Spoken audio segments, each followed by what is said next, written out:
신약성경 42면에 있는 마태복음 24장 42절에서 마지막 51절 우리 다 함께 그리 길지 않으니까 읽겠습니다. 시작. 그러므로 깨어 있으라. 어느 날에 너희 주가 임하는지 너희가 알지 못함이니라. 너희도 아는 바니 만일 집 주인이 도둑이 어느 시각에 올 줄을 알았더라면 깨어 있어 그 집을 뚫지 못하게 하였으리라. 이러므로 너희도 준비하고 있으라. 생각하지 않은 때에 인자가 오리라. 충성되고 지혜 있는 종이 되어 주인에게 그 집 사람들을 맡아 때를 따라 양식을 나누어 줄 자가 누구냐.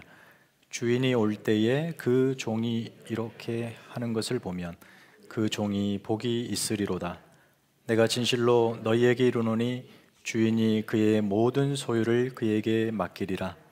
만일 그 악한 종이 마음에 생각하기를 주인이 더디오리라 하여 동료들을 때리며 술 친구들과 더불어 먹고 마시게 되면 생각하지 않는 날 알지 못하는 시간에 그 종의 주인이 이르러 엄히 때리고 외식하는 자가 받을 벌에 처하리니 거기서 슬피 울며 이를 갈리라. 아멘.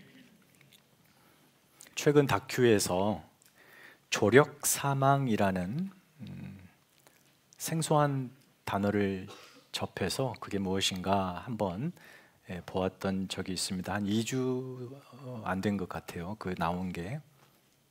조력 사망이란 회복 가능성이 없는 환자가 의사의 처방전을 받아 자기가 혹은 의료진이 치사량의 약물을 투여해서 생을 마감하는 방법을 말합니다. 존엄사라고도 불리더라고요. 이것은 현재 스위스에서 합법적으로 이 일이 진행되고 있어요. 외국인도 그렇게 참여할 수 있습니다. 우리 캐나다에서는 뜨거운 감자죠. 메이드, Medical Assistance in Dying. 지금 이게 한참 논의 중에 있죠. 그 다큐는 폐암 말기에 허모 씨에 대한 이야기를 소개해주고 있었습니다. 생명, 연명의 모든 치료 과정을 포기하고 가족과 지인 8명을 초청해서 스위스로 마지막 여행을 떠나는 이야기를 들려줍니다. 자신의 마지막을 병상에서 고통스럽게 비참하게 보내는 것보다 사랑하는 사람들과 마지막 그 좋은 추억을 가지고 떠나고 싶어서 스스로 선택한 겁니다. 산 중턱에 마련된 시설에 도착해서 사랑하는 사람들에게 이제 마지막 작별 인사를 하고 주사기의 밸브를 스스로 열어 스르르 잠이 들고 2분 만에 죽습니다. 임박한 죽음이지만 막상 죽음의 날짜가 딱 정해지고 나서 그의 삶은 모든 것이 새로워졌습니다.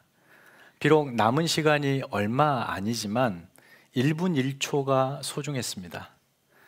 사랑하는 아들에게는 자기 엄마를 너무 고생시켰다고 깊은 후회 섞인 그 이야기를 털어놓기도 하고, 또 지인들에게는 당신들 남은 생에 그리 길지 않으니 정말 행복하게 후회 없이 사십시오라고 오히려 마지막으로 그렇게 부탁도 남깁니다.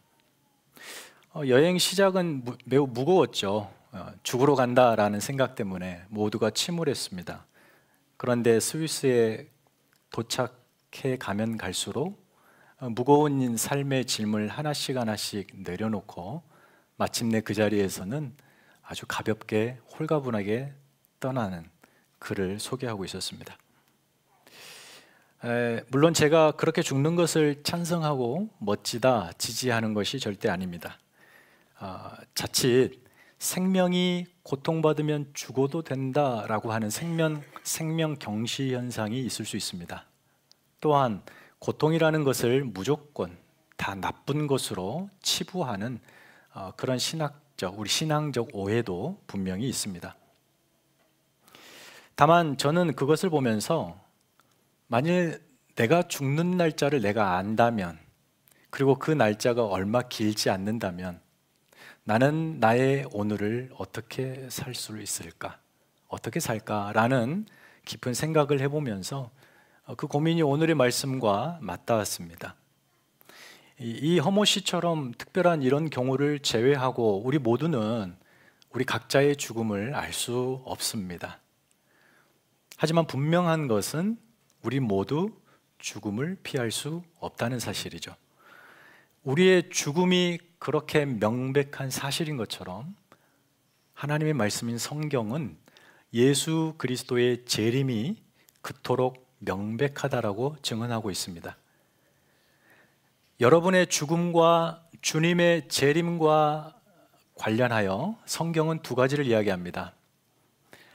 주님의 재림보다 여러분의 죽음이 먼저 오면 여러분은 그 즉시 하나님 나라, 그 영원한 천국에 하나님 품에 안길 겁니다. 믿으십니까? 그런데 여러분의 죽음보다 주님의 재림이 먼저 온다면 여러분은 산채로 주님의 그 영광스러운 오심을 맞을 겁니다. 그것도 믿으십니까?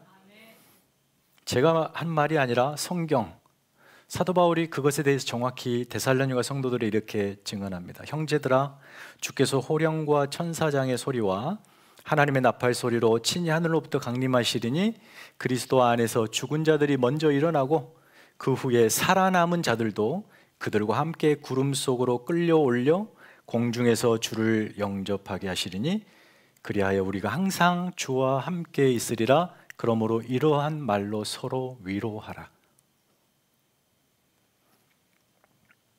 고통 가운데 있는 데살로니가 성도들에게 사도 바울은 때가 되어 스스로 생을 마감하라 라고 말하지 않고 주님의 재림의 약속을 붙들고 끝까지 견디라고 권면하고 있습니다. 그래서 종말을 산다는 것은 자신의 죽음과 예수님의 재림을 명확하게 인식하고 산다는 것을 의미합니다.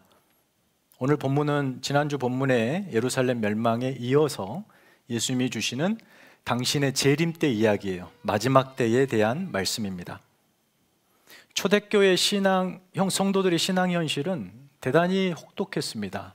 견디기 어려웠고 순교자들이 헤아릴 수 없이 많았고 그 고통의 크기가 이루 말할 수 없었습니다.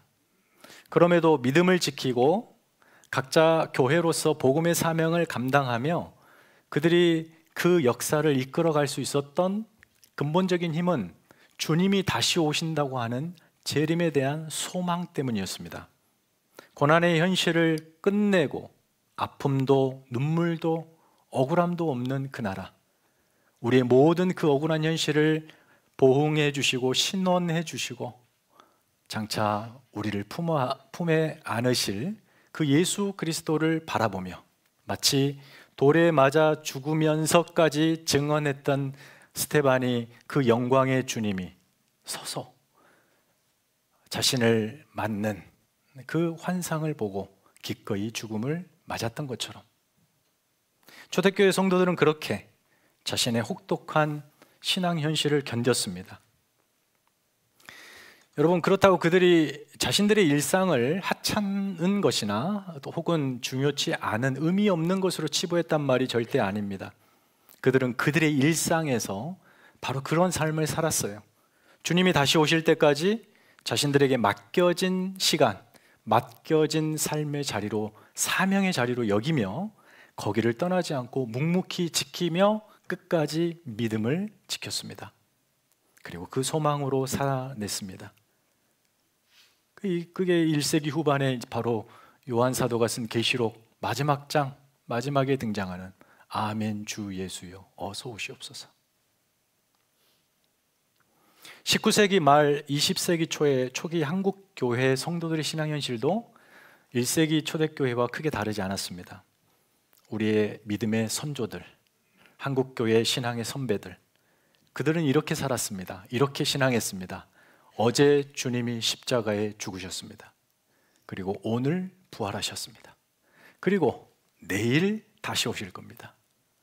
여러분, 이 긴박한 이 일상의 운명을 어떻게 받아들였는지 이 문장에 고스란히 담겨 있지 않습니까? 그렇게 이런 신앙을 가지고 그 모진 신앙의 역사를 견뎠습니다. 순교하고 폭력과 온갖 고문을 이겼습니다. 그래서 그들은 죽으면 죽으리라 라고 하는 순교자적 영성을 활짝 꽃피웠죠. 그에 비해 오늘날 성도들은 참으로 이 순교자적 영성이, 그러니까 우리가 뭐 예수 위에 죽읍시다 막 이렇게 구호를 외치고 운동을 하자는 것은 아니에요. 그러나 안타까운 사실은 이런 순교자적 영성이 우리 신앙인들의 삶에 사라졌다는 거예요. 오늘날 성도들은 예수님의 죽음과 이 부활이라는 사건이 자기 역사에서 저 2000년 뒤에 일어났고, 그때 당시 2000년 전에 예수님께서 제자들과 교회에 약속하신 내가 금방 올게 견뎌 라고 했던 재림의 약속이 2000년 동안 유보된 것처럼 요원하게만 느껴지고, 더욱이 오늘을 사는 저와 여러분이 여러분 각자의 운명, 그 죽음이 아주 멀리 있다고 생각하고, 더불어 예수님의 재림도 그 뒤로 한참 밀어놓고 살기 때문에 오늘의 우리의 현실 속에 죽음과 재림이 사라져버린 그런 오늘을 살고 있지는 않는가. 그렇게 사는 것은 결국 자신의 생애에 하나님이 두신 목적이 무엇이며 나는 그 시간을 어떻게 살아야 되는가에 대한 답을 찾지 못하게 만듭니다. 그래서 그저 보이는 세상 현실에 젖어서 지금이 영원할 것처럼 살아요. 지금 나의 이런 삶이 영원할 것처럼, 나의 건강, 나의 기쁨, 행복, 만족 이런 것들이 영원할 것처럼, 지난주에 말씀드린 것처럼 이미 그러나 아직이라고 하는 이 종말론적 긴장을 사는 성도의 삶, 그 삶에 이런 긴장이 1도 없고 그저 세속에 파묻혀서 살아가는 오늘날 저와 여러분은 아닌지, 그렇다면 바로 그런 우리들에게 오늘의 말씀은 매우 단호하게 예수님께서 명령합니다. 깨어 있어라. 나의 오심을 준비하라. 주의 오심을 준비하라. 그날은 반드시 온다. 여러분 생전에 주님이 오신다면 그보다 더 좋은 일이 없겠습니다. 허나 여러분의 죽음이 먼저 올 수 있습니다. 그래도 상관없습니다. 우리는 그 영원하신 주님을 믿기 때문이죠. 그 날과 그때는 그러나 아무도 알 수 없습니다. 36절에 우리가 읽지는 않았습니다만, 그러나 그 날과 그때는 아무도 모르나니 하나님의 천사들도 아들도 모르고 오직 아버지만 아시느니라. 오직 하나님 아버지의 주권입니다. 언제 오실까 하는. 그러니까 우리는 그것에 관심 둘 필요는 없어요. 왜요? 그날은 반드시 오기 때문에. 우리가 염려한다고 부인한다고 안 오는 것이 아니라 반드시 오기 때문에. 어느 누구든 어느 단체든 그날 그때를 특정하면 그 명확한 이단의 증거예요. 빠질 필요가 없어요. 그건 명확한 이단이거든요. 중요한 것은 그 날과 그때가 도대체 언제냐가 아니라 그때를 향하여 달려가는 나의 오늘을 나는 어떻게 살아야 되는가가 중요하겠죠. 바로 거기에 대해서 오늘 본문, 그리고 우리 읽지 않았지만 그 앞에 본문이 한 3가지 정도로 요약해서 증언하고 있습니다. 첫째, 여러분의 오늘은 주님이 동행하는 오늘이라는 사실을 기억하십시오. 이게 종말을 사는 성도의 중요한 자세예요. 여러분의 오늘에 주님이 동행하신다. 여러분의 오늘은 종말을 완성해 가시는 하나님의 시간과 맞물려 돌아가고 있으며, 그 여러분의 운명은 그 시간 속에 하나님이 두신 목적과 묶여 있습니다. 다시 말씀드릴게요. 여러분의 오늘은 하나님의 시간과 맞물려 돌아가는 그런 시간이며, 여러분의 운명은 그 시간 속에 두신 하나님의 목적과 묶여 있다는 거예요.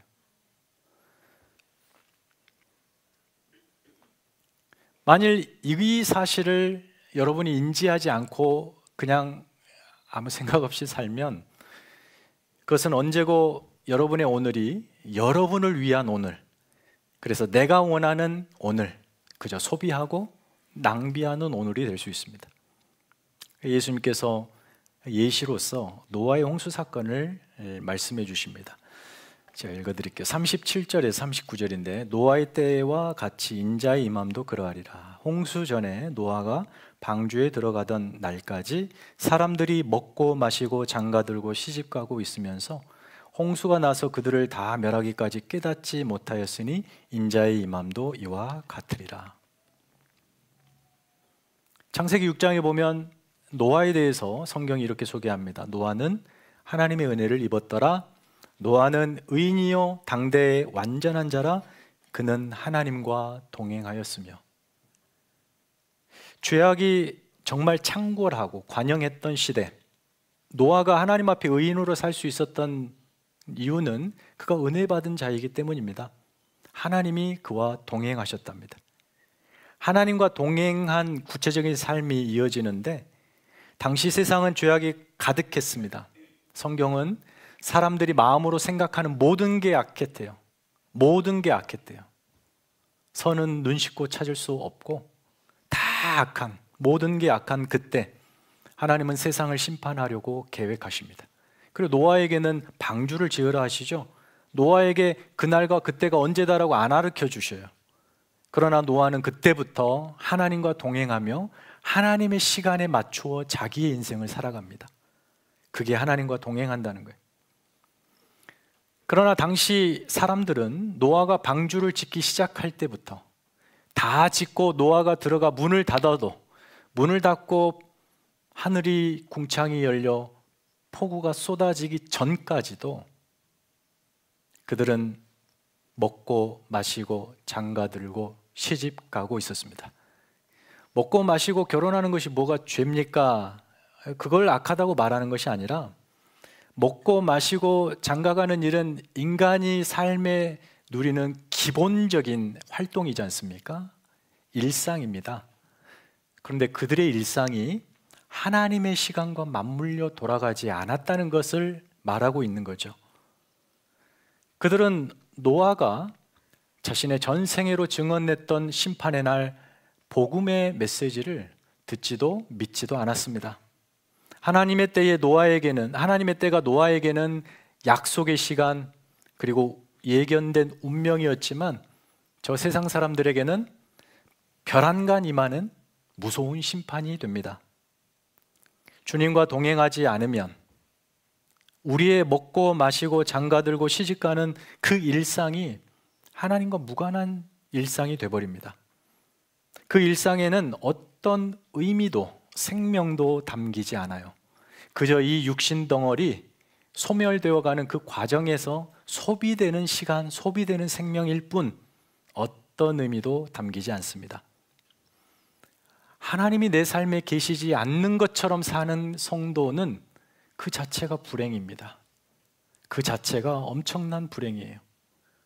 노아 시대 사람들처럼 하나님과 무관하게 오로지 스스로의 만족과 기쁨을 위해 생명을 소비했을 뿐, 그러나 하나님과 동행한 노아는 자신의 모든 생애가 하나님의 때를 향하여 가는 거룩한 일상이 됩니다. 여러분 잘 아시던 노아에게 아들 셋이 있었고 분명 그들이 장가 갔습니다. 노아도 먹고 마시고 일을 했어요.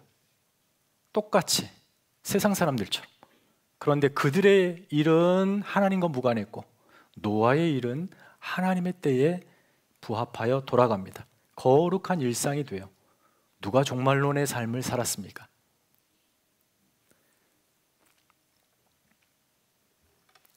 여러분도 세상 사람들처럼 일하고 사시죠? 똑같이 먹고 마시고 또 운동도 하시고 여행도 다니시고 행복을 추구해 살아가십니다. 그게 나쁜 일은 절대 아니죠. 그런데 그런 우리의 일상이 어디에 초점을 맞추고 움직이느냐는 다른 문제예요. 그죠? 여러분의 생애가 하나님의 뜻, 하나님의 시간에 맞추어서 그런 일상들이 함께 돌아간다면 여러분이 하는 뭐든지 먹든지 마시든지 무엇을 하든지 그것이 다 하나님 앞에 영광이 될 것입니다. 자신의 시간이 하나님의 시간의 톱니에 맞물려 돌아간다는 인식을 하게 되면 1분 1초가 소중합니다. 그럴 때라야 여러분이 무엇을 하든지 하나님이 기뻐하시는 거룩한 일이 되는 거예요. 그러니까 신자의 불행, 오늘 나의 삶에 하나님이 어디 계신가 라고 할 정도로 하나님에 대해 무지, 하나님의 부재를 느끼고 살면 그것이 가장 불행한 거예요. 가장 사랑하는 사람과 마지막 여행을 떠났던 이 허모 씨를 다시 한번 생각해 보세요. 자신의 생애, 마지막 생에 정해진 시간, 사랑하는 사람과 동행하는 길입니다. 그 길에 억울하다, 나만 이렇게 죽다니, 이거는 도저히 말이 안 돼, 용납이 안 돼, 납득이 안 돼, 나는 저주받은 건가. 그러면서 그 남은 시간, 알고 있는 그 정해진 시간을 불평하고 원망하며 걸어갔을까요? 그렇지 않았습니다. 더 못해줘서 미안했고, 얼마 남지 않았지만 정말 그 남은 시간 힘 닿는 대로 그들에게 해줄 수 있는 나의 모든 걸 해주고 싶고, 말 한마디에라도 진정한 사랑을 담아서 정성스럽게 건네지 않았겠습니까? 종말을 인식하고 사는 자의 삶이 바로 그렇다는 거예요. 주님과 동행하는 자, 그 동행을 잊고 사는 자, 죽음을 생각하며 사는 자, 죽음을 잊고 사는 자, 예수의 재림을 생각하고 사는 자, 잊고 사는 자의 삶은 이거는 천양지차입니다. 무게로 달아볼 수 없을 만큼의 큰 차이가 납니다. 그의 삶, 그의 오늘을 살아내는 삶의 태도와 목적과 그 내용이 완전히 다릅니다.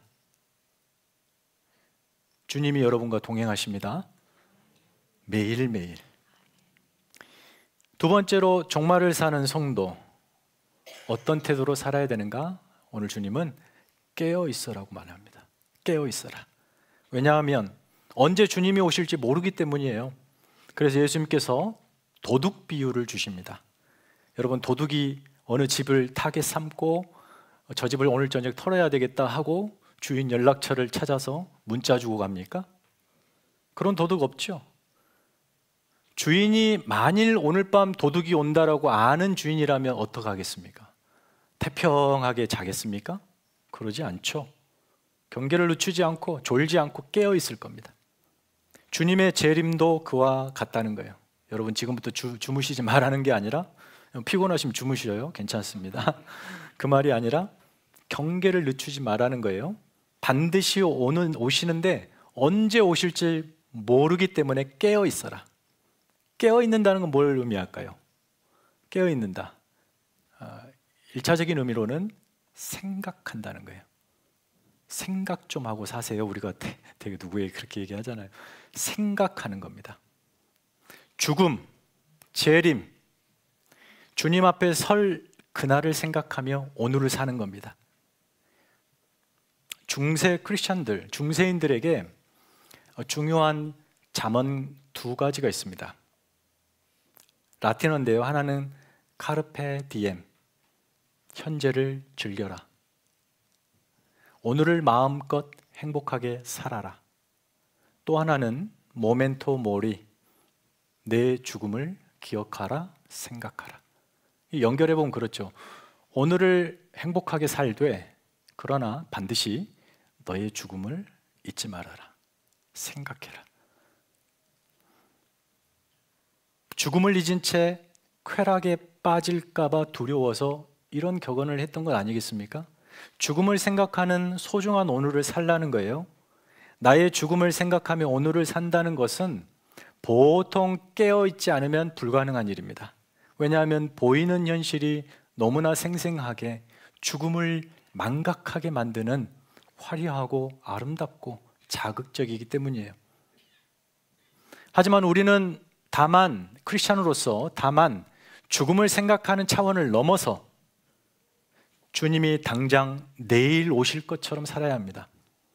또한 장차 우리가 주님 앞에서 죽음 이후에 여러분의 오늘들을 한가득 안고 하나님 앞에 서서 주님, 저는 이렇게 살았습니다라고 고백할 그 때를 생각하며 그 고백의 내용이 있어야 되지 않겠습니까? 바로 그 일을 생각하며 사는 거예요. 예수님이 은혜로 받은 여러분의 오늘들, 장차 하나님께 자신 있게 내어드릴 만큼, 하나님 저 이렇게 살았습니다 라고 할 만큼 거룩한 오늘이 되기 위해서는 항상 깨어 있어야 됩니다. 생각하셔야 합니다. 어떻게 사는 것이 참된 인간의 삶인가? 하나님의 기뻐하는 삶인가? 여러분, 깨어있음의 반대는 뭡니까? 당연히 잠자는 거죠. 잠자면 어떻게 돼요? 오늘을 살지 못해요. 오늘을 살지 못하는 무언가에 깊이 빠져 있는 상태, 젖어 있는 상태, 매몰되어 있는 상태, 죽음도 재림도 생각할 겨를 없이 바쁘게 사는 것, 이런 것들을 사도 바울은 에베소서에서 술 취함과 비유해서 이야기합니다. 술에 취하면 자신의 존재에 그 존재답게 살지 못하잖아요. 세속에 취하고 물질 만능 쾌락, 소유욕, 소비에 취하면서 오늘을 제대로 살 수 있겠습니까? 생각이 세속에 마비되어 주님의 때를 준비하지 못한 채 그의 생은 그저 소비하고 낭비하는 인생이 될 수밖에 없습니다. 술 취함에 반대되는 말로 사도 바울은 성령의 충만함을 받으라고 말합니다. 성령으로 채워지라고. 나의 생각이 성령으로 채워지고 내 가슴이 하나님 나라를 열망할 때 그는 깨어 있을 수 있습니다. 그렇게 하나님의 영이 내 삶을 지배하는 자라야 깨어 있을 수 있습니다. 세속적인 것들로 채워지면 우리의 생각은 어느 순간 서서히 마비되고 영혼은 서서히 깊은 잠에 빠져들게 됩니다. 베드로 사도도 초대교회 성도들의 똑같은 얘기를 합니다. 베드로전 4장 7절 보면 이래요. 만물의 마지막이 가까이 왔으니 그러므로 너희는 정신을 차리고 근신하여 기도하라. 정신 차리래요. 생각을 붙잡으래요. 깨어 있으랍니다. 왜냐하면 만물의 마지막, 주님 오실 그때가 코앞이라는 거예요. 세상적인 쾌락과 정신에 취해 잠들지 말고 깨어 있으랍니다. 바로 그것이 종말을 사는 성도의 하루입니다. 일상입니다. 마지막 세 번째로 44절 말씀, 이러므로 너희도 준비하고 있으라. 생각하지 않은 때에 인자가 오리라. 종말을 사는 성도의 세 번째 태도가 있다면 이 말씀의 근거에서 준비하는 삶을 사는 거예요. 열심히 깨어 가만히 있는 게 아니라 그 시간을 준비하는 시간으로 열심히 사는 겁니다. 무엇을 어떻게 준비하는가? 예수님이 또 다른 비유를 주시는데 45절, 충성되고 지혜 있는 종이 되어 주인에게 그 집 사람들을 맡아 때를 따라 양식을 나눠주는 그 일을 하는 비유예요. 청지기의 비유입니다. 곧 주인이 맡긴 일을 성실히 충성스럽고 지혜롭게 감당하는 이 청지기로 사는 것을 의미하고 있어요. 주인이 청지기를 고용합니다.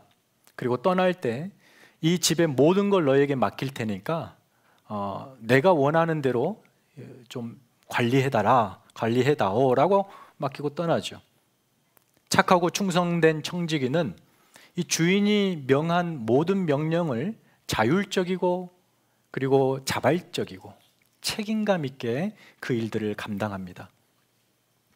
주인의 곳간을 열어서 그 주인의 집에 속해 있는 많은 종들의 삶을 살뜰하게 챙겨주고 주인의 선한 성품이 그 집과 그 마을과 그 모든 곳에 넉넉히 펼쳐지도록 작동하도록 최선을 다합니다. 이 청지기에게 그의 오늘은 어떤 오늘이에요? 그의 시간은 어떤 시간이에요?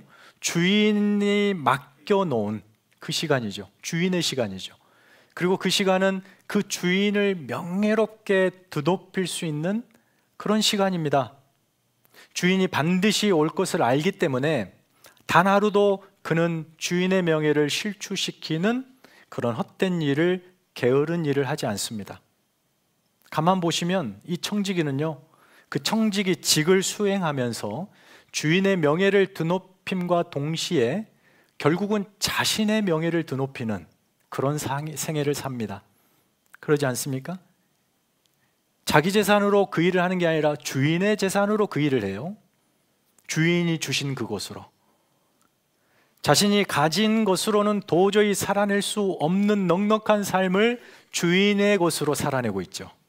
그러니 그에게 얼마나 영광스럽고 명예로운 시간입니까? 주인의 재산으로 주인의 종들을 먹여 살립니다. 자신이 가진 걸로는 불가능한 넉넉한 삶. 그 일을 통해서 이 청지기는 자신이 존재가 아름다워져요. 명예로워집니다. 종말을 준비한다는 것은 자신의 일상을 주님이 주시는 능력과 생명을 그것으로 타인을 부욕해 해주는, 그래서 주인의 이름의 명예를 드높이는 삶을 사는 거예요. 앞서 베드로 사도가 말했던 만물의 마지막이 가까이 왔으니 그러므로 너희는 정신을 차리고 근신하여 기도하라. 그 다음에 이런 말이 이어집니다. 무엇보다 뜨겁게 서로 사랑할지니 사랑은 허다한 죄를 덮느니라. 서로 대접하기를 원망 없이 하고 각각 은사를 받은 대로 하나님의 여러 가지 은혜를 맡은 선한 청지기 같이 봉사하라. 만일 누가 말하려면 하나님의 말씀을 하는 것 같이 하고 누가 봉사하려면 하나님이 공급하시는 힘으로 하는 것 같이 하라. 이는 범사의 예수 그리스도로 말미암아 하나님의 영광을 받으시게 하려 함이니 그에게 영광과 권능이 세세 무궁토록 있느니라. 아멘.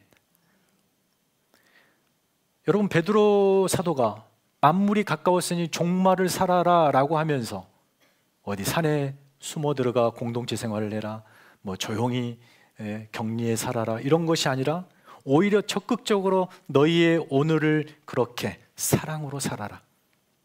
자신을 자랑하거나 드높이지 않습니다. 왜냐하면 자신의 삶의 모든 것이 하나님이 허락하신 선물로 이루어지고 있다는 것을 알기 때문에. 자신의 생애의 높임과 영광은 오직 하나님 한 분입니다. 그런 청지기, 이런 청지기는요, 주인이 언제 온다고 약조하지 않았지만 당장 내일 주인이 와도 전혀 이상하지 않고 당황하지 않습니다. 당장 내일 주인이 문을 열고 이리 오너라 하고 오면 어서 오십시오 하고 맞이할 준비가 되어 있는 청지기, 매일매일 성실히 살았기 때문에 주인 앞에 부끄럽지 않습니다. 바로 종말을 사는 저와 여러분이 여러분의 그 일상 오늘을 그렇게 살아야 되네요. 하지만 그와 반대되는 청지기, 예수님은 그를 악한 청지기라고 말하고 있어요. 그 악한 청지기는 어떻습니까? 48절에 보니까 마음에 생각하기를 주인이 더디 오리라.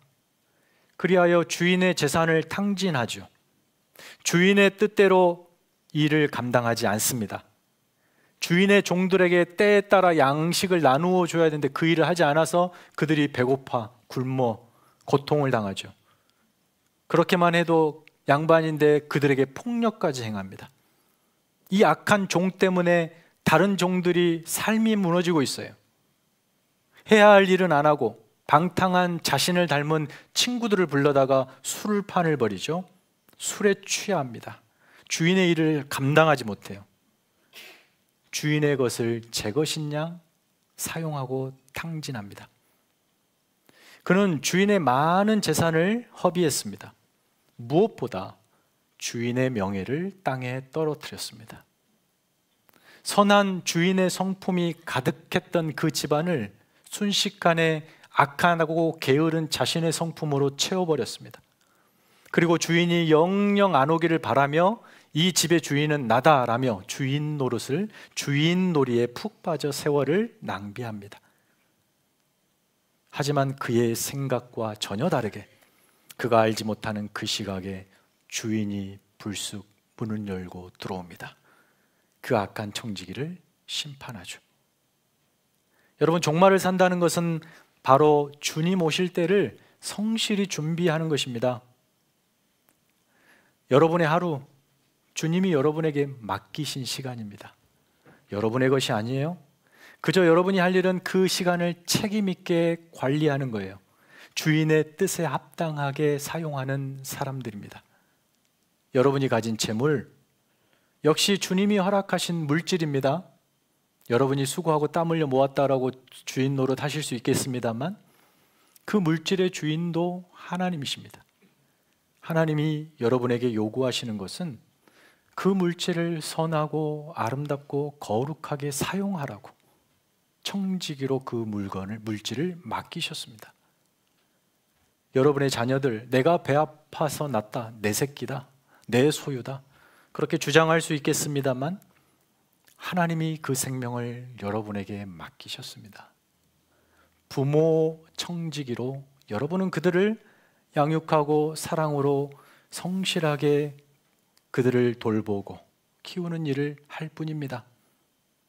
그 모든 삶의 영역에 청지기 의식, 그렇게 나에게 맡겨진 삶의 시공간이라고 하는 사실, 주인은 하나님이시라는 사실, 장차 하나님 앞에 섰을 때 그 일에 대해 물으실 거예요.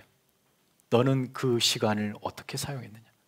내 시간을, 내가 준 물질을, 내가 허락한 자녀들을. 바로 그 청지기적 소명과 사명을 의식하고 준비하며 사는 것이 바로 주님 오실 그날 종말을 사는 성도들의 바른 신앙생활이에요. 착하고 충성된 이 청지기는 어느 때고 주인이시여 어서 오십시오, 주인의 오심을 환영할 겁니다. 그러나 이 악하고 게으른 청지기는 제발 주인이시여 더디 오십시오, 아니 영영 오지 마십시오. 여러분은 어떤 태도로 여러분의 하루를 삽니까? 말씀을 맺습니다. 또 새롭게 한 주가 다가옵니다. 왔습니다. 시작됐어요. 주님은 여러분에게 내일 월요일을 주실 겁니다. 받기 싫어도 받으셔야 합니다. 그 하루하루를 매 순간 주님과 동행하시고 또 주님이 기뻐하실 일이 무엇인지 끊임없이 생각하시고 내게 주어진 오늘의 주인이신 하나님의 명예와 영광을 위하여 준비하며 사는 그런 청지기, 지혜로운 청지기로서 한 주를 승리하시고 주님의 은혜가 여러분 삶에 가득하기를 축원합니다. 우리 시간 말씀을 생각하시면서 여러분은 그 오늘을 실패하시면 안 됩니다. 하나님이 여러분 각자에게 허락하신 그 오늘, 여러분의 인생은 하나님의 시간과 맞물려 돌아가고 있습니다. 그 시간에 하나님이 두신 목적을 위해 여러분의 일상이 동원되고 있습니다. 그래서 여러분이 하는 모든 행위는 하나님이 영광 받으실 수 있는 거룩한 행위가 됩니다. 오늘 그 오늘들이 쌓여서 여러분의 인생이 되고 그 인생을 오롯이 들고 하나님 앞에 서실 때 뭔가 하나님 앞에 감사하며 기쁨으로 하나님 저 이렇게 살았습니다 라고 할 만한 한 페이지만이라도 여러분의 인생을 기록해야 되지 않겠습니까? 그러기 위해서 여러분 죽음을 기억하십시오. 예수 그리스도의 재림을 기억하십시오. 그렇게 오늘을, 종말론적 그 오늘을 긴장 가운데서 신실하게 선한 청지기로 살아낼 수 있도록 힘주시라고 이 시간 함께 간절히 기도하겠습니다. 하나님 아버지, 하나님, 우리 인생이 그렇게 하나님 앞에 하나님이 주신 거룩한 선물이요 감사요 오로지 하나님께만 올려드릴 그 아름다운 시간임을 고백합니다. 내가 내 마음대로, 내 뜻대로, 내 욕망대로 살아낼 오늘이 아닙니다. 하나님이 보시기에 기뻐하시고 하나님 나라와 하나님의 뜻에 맞물려서 하나님이 원하시는 그 하나님 나라를 당기는 그 아름다운 생애로 쓰임받게 하여 주시옵소서. 하나님 세속에 물들어서 잠들지 않게 하여 주시옵소서. 깨어 오늘을 살아내는 신실한 성도들 되게 하여 주시옵소서. 하나님, 주님은 완전하십니다. 우리의 생애를 그렇게 완전하게 이끄실 주의 이름을 찬양합니다. 하나님 찬양합니다. 하나님 주님,